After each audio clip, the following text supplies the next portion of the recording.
morning to all community people all over the world. So ito yung flight ko na hindi inaasahan ng buong pamilya ko na uuwi ako ng Pilipinas para surpresahin silang lahat. Isa lang po ang naging kasabwat ko, yung aking hipag na super maasahan. So abangan nyo guys ang aking prank digulat sa aking mahal na Mama Tess dahil sa kanyang birthday na celebrate lang namin doon. Inutos ko rin yun sa hipag ko. So wala nakakaalam, alam niyo lahat, nasa Japan ako dahil nagpo-post ako na nagda-drive at nandun ako sa Japan, no? Okay, so yun na guys, sa Lisigang tayo, ando na silang lahat sa SM. So ito na inyong lingkod, magpa-prank pa naman sa aking Mama Tess. Wala silang kaalam-alam, andito ako ngayon sa Pilipinas. So mamaya habang sila ay kumakain, habang sila celebrate ni Mother ang kanyang kaarawan, ako ay bilang darating na naman para sila ay bulagain. So guys, mamaya abangan nyo yan. See you soon. Abangan nyo, abangan nyo. See you.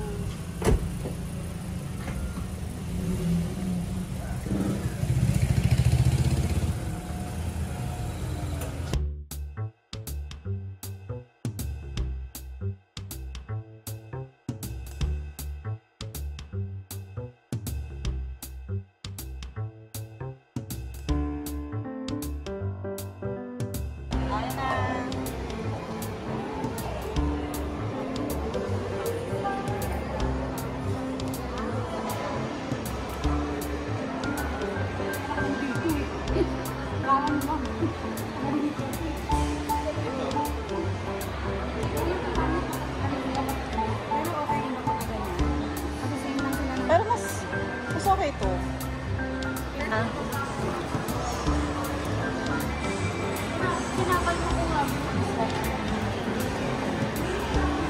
Kukunin na natin ito ngayon.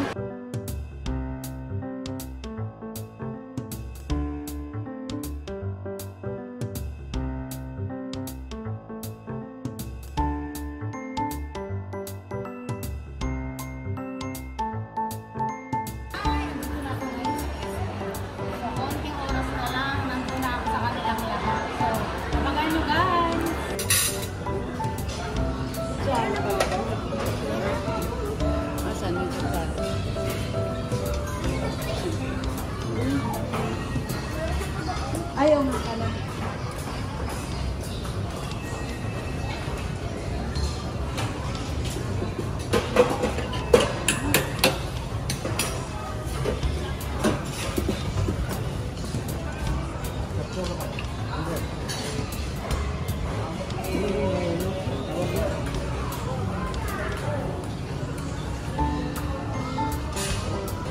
Ay! Pisi-pisi din.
Wait lang po. Okay lang. Kailangan nila yung cellphone mo. O, sige po.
Ayan, ate, kuya, pasensya na kung hindi ko kayo kagad na yakap nila papa kasi alam nyo na, nakapokus ako sa second na prank dun sa mga payong pero after naman nun, nag-love na tayong lahat.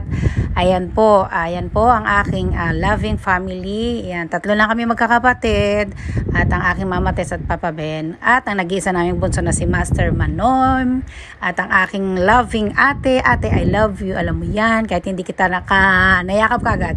At si Papa yan, napasayaw na lang at napakending-kending nung nakita niya ako nung bigla akong dumating. So, wala po talagang alam lahat sila, guys.